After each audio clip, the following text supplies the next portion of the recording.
Now to plug all these back in. That's all secured now. Airbags in place.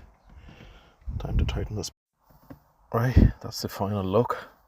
And I think that's all put together. Finally, to put those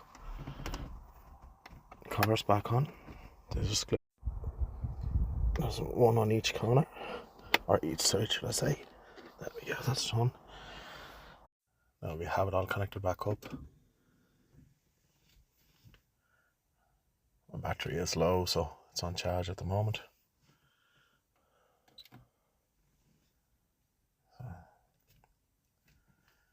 haven't started back up. We'll see.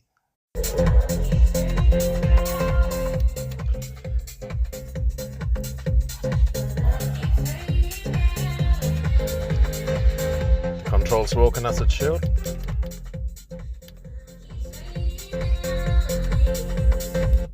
Would you like to access? So that's the finished product now.